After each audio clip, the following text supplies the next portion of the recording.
నమస్తే, నా పేరు అజయ్ కుమార్. గత 9 నెలలుగా సునీత విలియమ్సన్ ఇంటర్నేషనల్ స్పేస్ సెంటర్‌లోనైతే ఉంది. అక్కడ ఎలాంటి గ్రావిటీ లేకుండా ఎన్ని రోజులు సర్వైవ్ అయ్యగలిగారు. ఇప్పుడు భూమి మీదికి మళ్ళీ అడుగుపెట్టబోతున్నారు 9 నెలల తర్వాత. ఇక్కడికి అడుగుపెట్టిన తర్వాత ఎలాంటి సమస్యలను ఎదుర్కొంటారు వారు అనేది మనం జనరల్ ఫిజిషియన్ డాక్టర్ సహజ గారిని అడిగి తెలుసుకుందాం. సునీత విలియమ్స్ గారు ఇప్పుడైతే భూమి మీదకి అడుగుపెట్టబోతున్నారు మరికొన్ని గంటల్లో. ఇక్కడికి అడుగుపెట్టిన తర్వాత వారు ఎలాంటి హెల్త్ ఇష్యూస్ ఫేస్ చేసే అవకాశం ఉంది? యాక్చువల్లీ అన్ని మంత్స్ స్పేస్లో ఉండాలంటే వాళ్ళకి ఫస్ట్ ఆఫ్ ఆల్ చాలా రెసిలియన్స్ అనేది ఉండాలి, చాలా డిటర్మిన్డ్ ఉండాలి.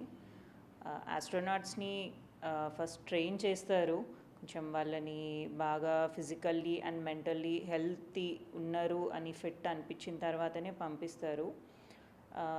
Very great achievement. But this is not the first time. ఇంతకుముందు కూడా వేరే ఆస్ట్రోనాట్స్ అమెరికన్స్ కానీ రష్యన్స్ కానీ వెళ్ళి ఉన్నారు స్పేస్లో. The longest was 400 days above ఉన్నారు వాళ్ళు. సో ఇంతకుముందు స్పేస్కి ఎర్త్కి డిఫరెన్స్ అనేది అయితే ఉంటుంది, బికాస్ ఎర్త్ పైన మనం గ్రావిటీ ఉంటుంది. సో స్పేస్లో వెళ్ళినప్పుడు జీరో గ్రావిటీ ఉంటుంది అక్కడ. సో ఆర్గాన్స్ డిఫరెంట్గా బిహేవ్ చేసే, సిన్స్ బర్త్ మనం ఎర్త్ పైన గ్రావిటీకి అలవాటు పడిపోయి ఉంటాయి కదా మన ఆర్గాన్స్ కానీ మన సిస్టమ్స్ అన్నీ కానీ, ఒక ఎన్విరాన్మెంట్కి అలవాటు పడి ఉంటాము. అక్కడ ఆ ఎన్విరాన్మెంట్ లేకపోతే ఒక్కొక్క ఆర్గాన్ సిస్టమ్ ఒక్కొక్కలాగా డిఫరెంట్గా బిహేవ్ చేస్తుంది. They may be trained, but వెళ్ళిన తర్వాత కూడా కొంచెం చేంజెస్ అనేవి ఉంటాయి. వచ్చిన తర్వాత లైక్ ఇంతకుముందు స్టడీస్ కూడా చేసిండ్రు వెళ్ళి వచ్చిన వాళ్ళ పైన. ఏంటంటే మేజర్గా మజిల్స్ ఒకటి, బోన్స్ ఒకటి లాస్ ఎక్స్పెక్ట్ చేస్తాము, బికాజ్ మజిల్స్ అనేది మనం ఎంత యూజ్ చేస్తే అంత ఉంటాయి అవి. బట్ స్పేస్కి వెళ్ళి వచ్చిన వాళ్ళల్లో దే నోటీస్డ్ 6 months కంటే అబోవ్ అక్కడ స్టే చేసిన వాళ్ళలో అట్లీస్ట్ 20% మజిల్ లాస్ అనేది అయితే ఉంది. అండ్ బోన్స్ కూడా జనరల్గా ఏజ్ అయిపోయిన ఏజ్డ్ వాళ్ళకి మనం బోన్ ప్రాబ్లమ్స్ చూస్తాం కదా, ఫ్రాక్చర్ రిస్క్ ఎక్కువ ఉంది అది అంటాం, అంటే బోన్ మినరల్ లాస్ అవుతూ ఉంటుంది. ఆ మినరల్ లాస్ అనేది నార్మల్గా ఏజ్డ్ పీపుల్లో మనకు ఎర్త్ పైన ఉన్న వాళ్ళకి ఒక్క ఇయర్కి 0.5 to 1% అనేది లాస్ అవుతుంది. బట్ అదే స్పేస్లో ఉన్న వాళ్ళు 6 months అండ్ అబోవ్ స్టే చేసిన వాళ్ళకి 20% లాస్ అనేది అయితే ఉంటుంది. సో అది ఫ్రాక్చర్ రిస్క్ అవ్వడానికి చాలా ఛాన్సెస్ ఉంటాయి. సో వచ్చిన తర్వాత వాళ్ళకి ఆ బోన్ స్ట్రెంగ్త్ అనేది మళ్ళీ రీగైన్ అవ్వడానికి అరౌండ్ 4 years వరకు అయితే టైం పడుతుంది. సో బట్ వాళ్ళు రిగరస్గా ట్రైనింగ్ చేస్తారు. ఎక్సర్సైజెస్ కానీ 2.5 hours వరకు వాళ్ళు చేయమని చెప్తారు. ఆల్రెడీ ట్రైన్ ప్రోటోకాల్స్ ఉంటాయి. బట్ స్టిల్ లాస్ అనేది అయితే చూసారు, ఇప్పటివరకు వెళ్ళొచ్చిన వాళ్ళల్లో లాస్ అనేది అయితే ఉంది. బ్లడ్ ప్రెషర్ అనేది ఏ విధంగా ఉంటుంది మేడం? అంటే అక్కడికి ఇక్కడికి చాలా డిఫరెంట్ ఉంటుంది కదా మేడం. జీరో గ్రావిటీలో రివర్స్గా అంటే పైకి ఒకటి సర్క్యులేషన్ అనేది ఇక్కడ గ్రావిటీ డిపెండెంట్. హార్ట్ కూడా ఫైనల్లీ ఒక మజిలే అది కూడా. సో అది మజిల్ అనేది లాస్ ఉంటుంది, వీకెన్ అయిపోతుంటుంది. సో అక్కడ సర్క్యులేషన్ స్పేస్లో ఉన్నప్పుడు ఆ మజిల్ కొంచెం కొట్టుకోవడం తగ్గుతుంది, ఆ కాంట్రాక్టబిలిటీ అనేది తగ్గుతుంది. ఆ కాంట్రాక్టిలిటీ తగ్గి ఆ ఫ్లూయిడ్ అనేది ఓవర్లోడ్ అవుతుంది, అక్యుములేట్ అవుతుంది. ఎక్కడ అంటే బ్రెయిన్ సైడ్కి ఎక్కువ ఫ్లూయిడ్ వెళ్తుంది. సో ప్రెషర్ అనేది డిక్రీజ్ అవుతుంటుంది, డిక్రీజ్ అయ్యి and circulation abnormalities, rhythm abnormalities అంటాము.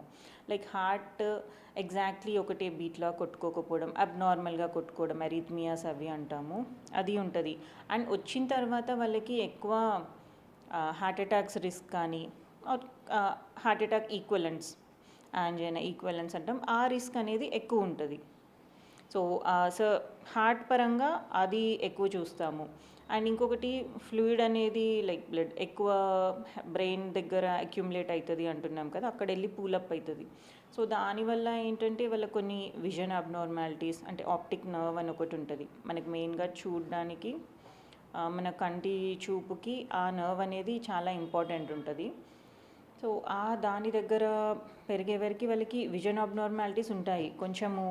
అంటే బ్రైట్నెస్ కానీ షార్ప్నెస్ని ఎక్కువ క్లియర్గా డిమార్కేట్ చేయలేరు, ఆ షార్ప్నెస్ అనేది పోతుంది కొంచెము. అండ్ ఇంకొకటి అక్కడ వాళ్ళకి ఎక్స్టర్నల్ స్టిమ్యులై ఉండవు, ఇప్పుడు మనకి నాయిసెస్ కానీ లైట్ కానీ. ఇంకోటి బ్యాలెన్స్, మనకి పొజిషన్ స్టేబుల్గా ఉండాలి, మనకు బ్యాలెన్స్ మెయింటైన్ అవ్వాలి అంటే ఇయర్ ప్రాపర్గా ఉండాలి, ఐ నుంచి వచ్చే స్టిమ్యులై ప్రాపర్గా ఉండాలి, మన లైక్ లోవర్ బాడీ మజిల్స్ కానీ స్ట్రెంగ్త్, బోన్ స్ట్రెంగ్త్ ఉండాలి. ఇవన్నీ తీసుకొని బ్రెయిన్ ప్రాపర్గా ప్రాసెస్ చేసుకోగలుగుతుంది. అక్కడ వాళ్ళకి ఎక్స్టర్నల్ స్టిమ్యులై ఇవేవి ఉండవు. సో ఆ బ్యాలెన్స్ అబ్నార్మాలిటీస్ కూడా ఎక్స్పెక్ట్ చేయొచ్చు వాళ్ళ దాంట్లో. ఇప్పుడు కాళ్ళ విషయానికి వస్తే నడవడం అనేది వాళ్ళకు ఎట్లా ఇప్పుడు ఇక్కడ కిందికి వచ్చినాక సో ఒకటి బేబీ ఫీట్ సిండ్రోమ్ బాగా చూస్తున్నాం, అంటే వింటున్నాము ఇప్పుడు అన్నీ. ఏంటంటే బేబీ ఫీట్ ఎందుకు అంటామంటే లైక్ బేబీ అప్పుడే పుట్టిన బేబీని మనం నడిపించాం కదా, వాళ్ళకి నడక రాదు అప్పుడే. సో అక్కడ స్పేస్లోకి వెళ్ళిన తర్వాత కూడా ఏమైందంటే వాళ్ళది మనం నార్మల్గా ఎర్త్లో ఉన్నప్పుడు బాగా నడుస్తాము. సో మన బాడీ వెయిట్ అంతా కాళ్ళపైనే పడుతుంది. ఆ స్కిన్ చాలా టఫ్ అండ్ అయిపోతుంది మనకి. సో ఆ వెయిట్ బేర్ చేసి ఆ ఫ్రిక్షన్ అనేది ఉండి అది బాగా టఫ్ అయిపోతుంది సోల్, మన ఫుట్ది స్కిన్ అనేది. బట్ అక్కడికి వెళ్ళిన తర్వాత వాళ్ళకి అవి ఉండదు కదా. సో అట్లా వాక్ చేయడం కానీ ఆ కంప్లీట్లీ వెయిట్ అనేది దాని మీద పడదు. It's like floating, they will be floating కదా, అట్లా ఉంటుంది. ఆ వాక్, ఆ ప్రెషర్ అనేది ఆ వాటిపైన పడదు కాబట్టి ఆ స్కిన్ చాలా స్మూత్ అయిపోతుంది. లైక్ బేబీ స్కిన్ ఎంత టెండర్గా ఉంటుందో అంత టెండర్ అయిపోతుంది. సో రాగానే they can't bear their weight on there, ఆ ఫుడ్ పైన వాళ్ళు వెయిట్ బేర్ చేయలేరు, చేయొద్దు కూడా. లైక్ చాలా టెండర్ ఉంటుంది. సో ఫ్యూ స్టెప్స్ తర్వాత, ఫ్యూ మంత్స్ తర్వాత రికవర్ అయిన తర్వాతనే they will be able to walk properly. ఇప్పుడు రేడియేషన్ రిస్క్ లాంటివి ఇక్కడ ఉంటాయి కదా. సో కాస్మిక్ రేడియేషన్స్ యాక్చువల్లీ మన ఎర్త్ కంటే అక్కడ చాలా ఎక్కువ ఉంటుంది. ఇట్స్ లైక్ 100 times మోర్ మన భూమి పైన మన దానికంటే స్పేస్లో ఎక్స్పీరియన్స్ చేసేది 100 times మోర్ ఉంటుంది. సో ఆబ్వియస్గా వాళ్ళకి క్యాన్సర్ రిస్క్ అనేది అయితే ఎక్కువ ఉంటుంది. అండ్ ఇంకొక స్టడీ చేసిండ్రు యాక్చువల్లీ, స్కాట్ అండ్ మార్క్ అని ఇద్దరు ట్విన్స్. సో స్కాట్ ఆయన ఆస్ట్రోనాట్, ఆయనని స్పేస్కి పంపించారు. ఆయన he was like more than 1 year, 1 year కంటే ఎక్కువే ఉన్నారు, 1.5 year వరకు he stayed in the space. So వచ్చిన తర్వాత ఆయనకి అండ్ ఆయన ట్విన్ బ్రదర్కి సో ఏం డిఫరెన్స్ ఉంది, హెల్త్లో ఏమైనా చేంజ్ అయిందా అన్నది అది ఇప్పటి వరకు పబ్లిష్ చేసింది అదొకటే స్టడీ ఉంది మనకి. సో ట్విన్ స్టడీస్ వాళ్ళు ఈ చేంజెస్ అన్నీ ఉన్నాయి, బట్ వెరీ మినిమల్ అని చెప్పిండ్రు. ఎంత మినిమల్ అది అనేది మెన్షన్ చేయలేదు, బట్ నెగ్లెక్ట్ చేయొచ్చు దాన్ని except for the radiation risk. Radiation risk అనేది చాలా ఉంది. ఒకటి జెనెటిక్ మెటీరియల్ కూడా మారింది. ఎంత అనేది ఇంకా డీటెయిల్ స్టడీ కావాలి అని వాళ్ళు మెన్షన్ చేసి, ఇంకా study is going on. So అది డెఫినెట్గా రేడియేషన్ రిస్క్ అయితే ఉంది. బోన్ మాస్ కానీ, బోన్ మినరలైజేషన్ కానీ, మజిల్ది కానీ ఉన్నాయి changes, but it was like మళ్ళీ రీగెయిన్ అయ్యాడు after few months of training కానీ, మళ్ళీ ఆ స్టిమ్యులై ప్రాపర్గా ఇచ్చిన తర్వాత అదంతా నార్మల్సీకి వచ్చింది. అండ్ ఇంకొకటి అక్కడ ఉన్నప్పుడు లైక్ స్పేస్లో ఉన్న ట్విన్కి, స్కాట్కి ఫ్లూ వ్యాక్సిన్స్ అనేవి ఇచ్చిండ్రు. వ్యాక్సిన్స్ అనేవి మనం తెలుస్తుంది నార్మల్గా ఇస్తాం కదా, ఫ్లూ షాట్స్ అనేవి ఇచ్చిండ్రు.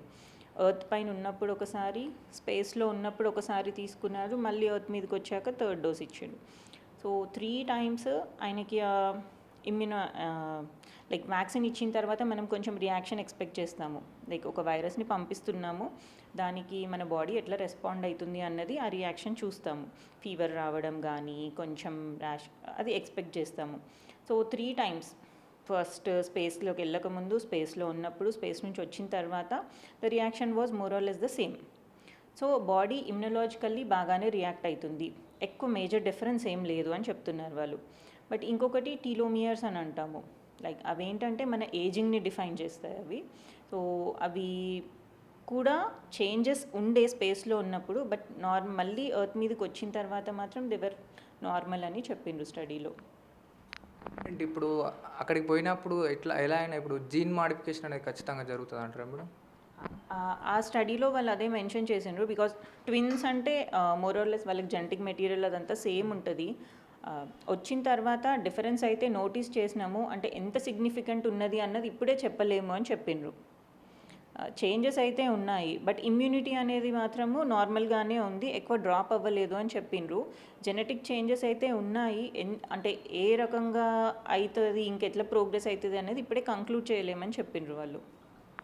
మజిల్ లాస్ అనేది అంటే ఫుడ్ వల్లనే జరుగుతుందా మేడం, మరి వేరే విధంగా?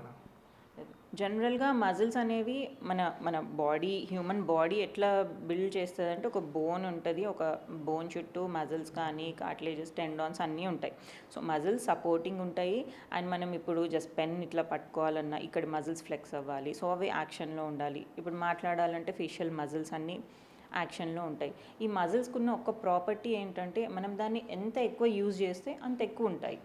మనం దాన్ని పని పెట్టకపోతే will lose it. Also the same బ్రెయిన్లో న్యూరాన్స్ కూడా అంతే. న్యూరాన్స్ కానీ న్యూరోనల్ కనెక్షన్స్ కూడా ఏంటంటే మనం వాటిని ఎంత బాగా పని పెడితే అంత డెవలప్ అవుతుంటాయి ఆర్ అంత బాగా ఉంటాయి అవి. బట్ అక్కడ వెళ్ళిన తర్వాత ఏంటంటే లైక్ మజిల్స్ లోవర్ బాడీ అయితే కంప్లీట్లీ వీక్ అయిపోతుంది. ఏంటంటే మనం ఇక్కడ అగేన్స్ట్ గ్రావిటీ మనం నడవాలి. సో మనకి హిప్ మజిల్స్ కానీ కాఫ్ మజిల్స్ కానీ లైక్ కాళ్ళు తొడలో కానీ కాళ్ళల్లో కానీ మజిల్స్ కానీ బోన్స్ కానీ మనకు చాలా స్ట్రాంగ్ ఉంటాయి. అక్కడ వెళ్ళిన తర్వాత వాళ్ళు అవన్నీ యూస్ చేయరు. ఎంత ఎక్సర్సైజ్ చేసినా కూడా లాస్ అనేది ఉంటుంది. బికాస్ కంటిన్యూస్గా వాళ్ళు ఈ మోడ్లో ఉండరు. రెస్ట్ ఉంటుంది, ఒక 2 hours ఎక్సర్సైజ్ చేయాలి కాబట్టి అట్లా ఉంటుంది. బట్ లాస్ అనేది అయితే డెఫినెట్లీ ఉంటుంది, ఎందుకంటే అంత యూస్ చేయరు కాబట్టి లాస్ అనేది ఉంటుంది. అంటే వాళ్ళు రికవర్ కావడానికి ఎలాంటి అంటే ఎక్సర్సైజ్ లేనా అంటారా మేడం? తీసుకురాగానే కంప్లీట్లీ మళ్ళీ నార్మల్ ఎన్విరాన్మెంట్లో ఇచ్చి పెట్టరు వాళ్ళని. సో క్లోజ్డ్ అబ్జర్వేషన్లో ఉంచుతారు. స్లోగా స్టిమ్యులస్ని పెంచుకుంటూ అది ఒక థెరపీ లాగా లైక్ కొంచెం రికవర్ అయ్యేటట్టు చూస్తుంటారు స్లోగా స్టిమ్యులస్ ఇచ్చుకుంటూ. బట్ ఇమీడియట్లీ కూర్చోవడం నడవడము అవన్నీ చేయనివ్వరు వాళ్ళని. వాళ్ళ రియాక్షన్స్ని బట్టి అంటే వాళ్ళ బాడీ ఎట్లా రెస్పాండ్ అవుతుందో దాన్ని చూసి దాన్ని పెంచుకుంటూ గ్రేడెడ్ స్టిమ్యులస్ ఉంటుంది అట్లా చేస్తుంటారు. ఏదేమైనా 9 నెలల తర్వాత సునీత విలియమ్స్ భూమిపై సురక్షితంగా అడుగుపెట్టాలని అయితే కోరుకుందాం. కెమెరామెన్ కృష్ణతో అజయ్ కుమార్, బిగ్ టీవీ, హైదరాబాద్.